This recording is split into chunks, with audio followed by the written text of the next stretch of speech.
There is much advice provided covering what to say in an investor pitch. Equally important, but less discussed, we'll peruse the opposite side of this issue, discussing what not to say in an investor pitch. Given the volume of examples, we'll present this topic in 2 episodes. This is episode 1 of 2. Our Favorite Tools for Entrepreneurs podcast addresses tools and concepts that are useful for the launch and growth of entrepreneurial ventures. Your 2 hosts will be Professor Gary Palin and serial entrepreneur Ryan Button. Hello, Ryan. How are you doing today? Oh, fantastically. What about yourself? I'm having a very good day. Great. Today's topic is something a little bit different because very often you hear advice for what should you say to an investor or in an investor pitch. What I'd like to talk about is what are things you should not say. Because we've been in many pitches where we've heard people make eye-rolling statements. Yeah, and it's surprising how common those eye-rolling statements are. So what I thought is I would just say a few of the eye-rolling statements that I've heard over time. And every one of these I've heard more than once, sometimes multiple times. And just see what your thoughts are on each of those. How's that sound for a game plan? Fantastic. Let's hear them. The first one is overview of the market. And there's 3 different variations of the same statement. One is the market is huge. Oh, yeah. Or it is a $50 billion market. Or my favorite, our target is everyone. Oh, man. That or you name one of the largest countries in the world, right? Our target is China or India or America. You hear that quite often. People want to paint this extreme, grandiose picture of who they're targeting. And you're right. It is the ultimate cringeworthy, roll your eyes, come on now statement.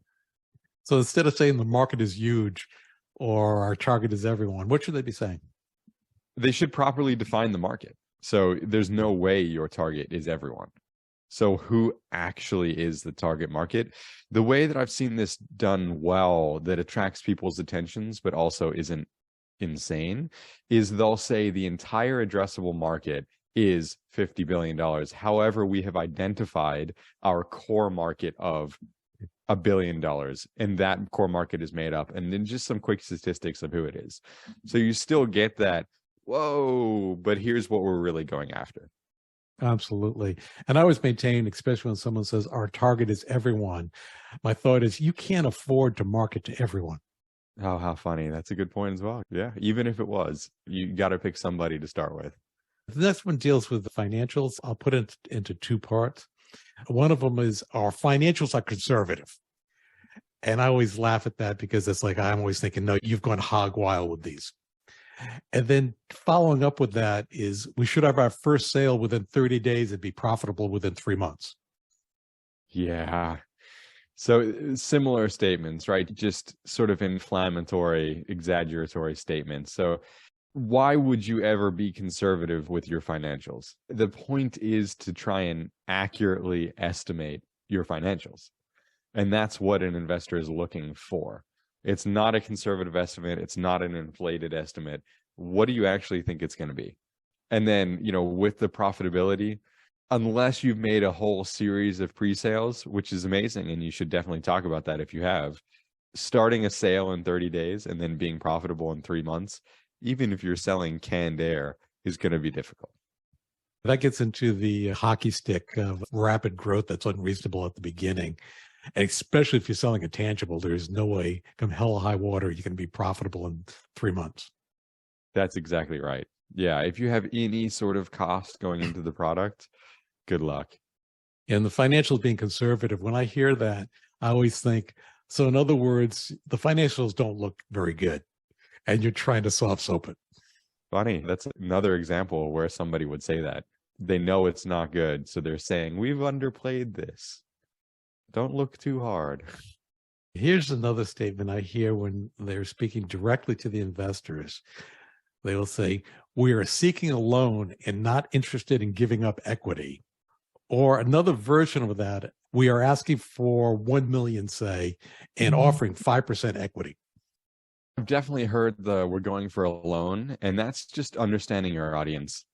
If you're actually going for a loan, if that's your true intent, why aren't you talking to someone that would give you a loan?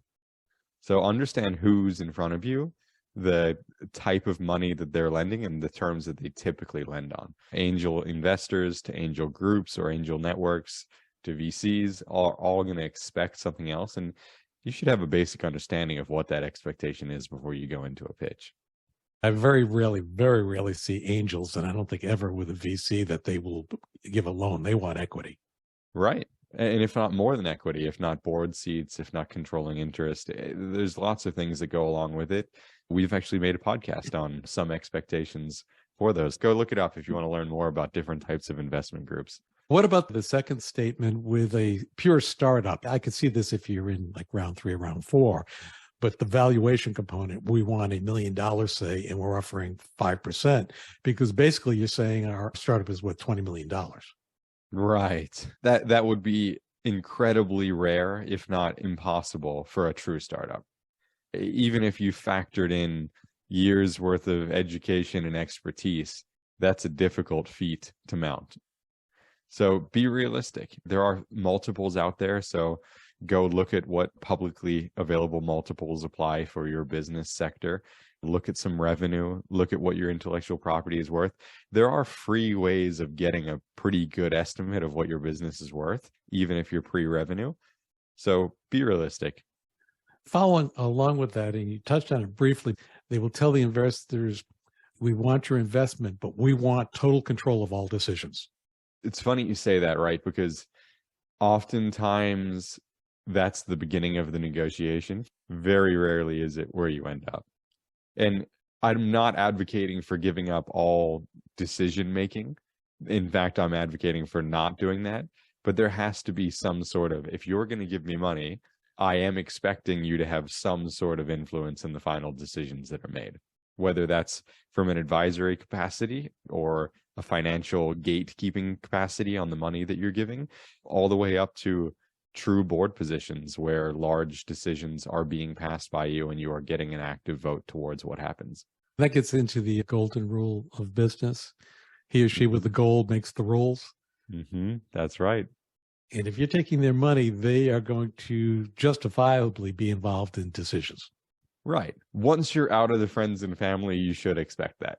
Yes. Even sometimes in friends and family, you should expect to at least be keeping them up to date on what decisions are being made and what the outcome of those decisions are. Yeah, and that's actually before you start looking for external investors. If you don't want to give up total control, then you better be looking at bootstrapping. Yeah, bootstrapping would be another funding strategy to make sure that you are maintaining control to the point where you have revenue or can justify giving up smaller portions of the company for a substantial amount of money.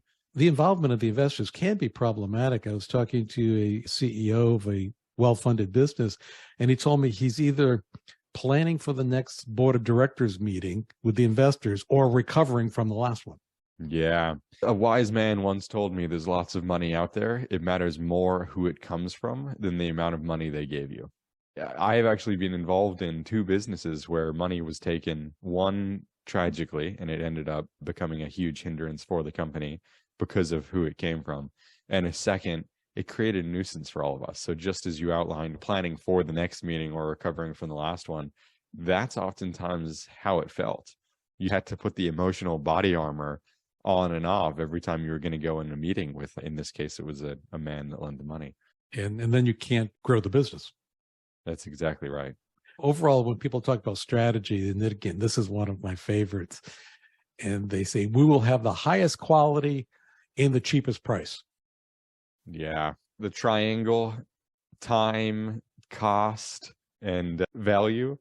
Essentially, you can have 2 of the 3, right? If it's going to be fast, it's got to be expensive. If it's going to be slow, it can be cheaper.